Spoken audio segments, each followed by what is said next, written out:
Honesty was supposed to be the best policy.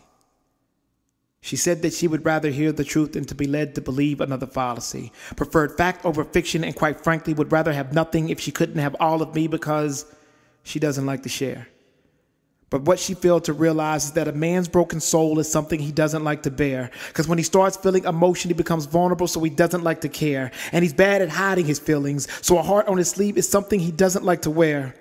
So it becomes easier to try and hide or lie about his emotional side than to show it, than have to explain it.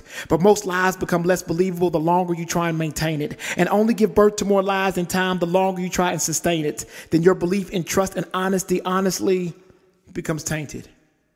You see, in every relationship, we all seek open and truthful communication, but some of us will never attain it. But why? Because I was always told that honesty is the best policy.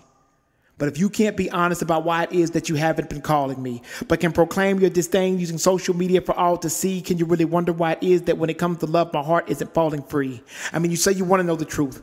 And while lying is something some men have been practicing since their youth for the sake of salvaging us, I confided that I had decided that I was going to be honest with you. And honestly, I wish the time healed all wounds.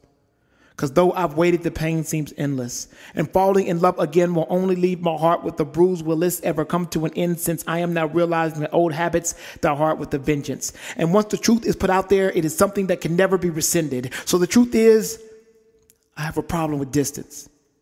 And I know you are going to say if two people really want it to work, then it can, but that is something I've already attempted. And it's true that I tried it with several others, but not with you. And when it comes to giving that a chance, I'm almost tempted. I mean, normally I would not even entertain the conversation, but you were able to take my mind and convince it, but not change it. Because distance was more than geography related. Different perspectives and experiences showed a distance that over time never faded. You were optimistic and I was jaded. Not looking to pursue a relationship, so when asked, it was clearly stated. Didn't want there to be any confusion as to where we stood, because I would rather keep you forever as a friend than share occasional intimate evenings and end up being hated. Many things would have been differently if we had just simply waited. Should have listened when Talam talked about leaving sex on the table, but instead I ate it. And now every conversation about how I feel and what we are is hotly debated. But there's no mediator and I'm not running for office. But if it makes you feel any better, we can still go back in time and address the skeletons in my closet. But it's not going to change where we are or where we've been, so then why can't you come up off it? Our opportunity, we lost it.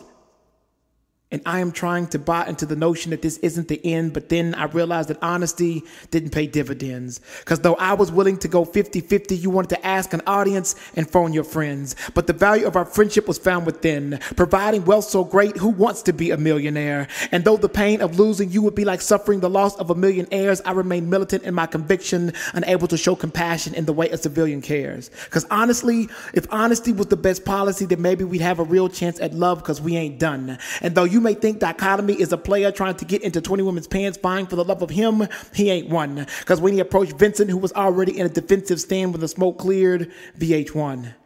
And since we established she didn't want to believe another fallacy, she promised me not to believe in this surreal life. Because the easy thing for me to do would be to tell her what she wants to hear, and I can tell she wants to be wanted here, but this is her real life. And losing someone who is really a close friend is a sin whose pain you don't want to feel twice.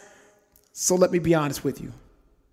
In a different time, in a different place, maybe things would have turned out differently. And though I know you are deserving of a good man, I can honestly say that man isn't me. And we agreed that no matter what happened, that we would never allow it to destroy our friendship, didn't we? So I can only hope you weren't being honest when you said you wanted nothing if you couldn't have all of me. Because I paid my deductible. But past assurances haven't ensured my confidence that honesty is the best policy. And because it's me, I feel like I speak for a few good men when we question if it's the fact that you can't handle the truth or we can't handle you. Either way, I'll say that despite the cost, it's a policy that I'll renew. Then again, if in those earlier conversations we had listened, then how things are going to end, honestly, we knew.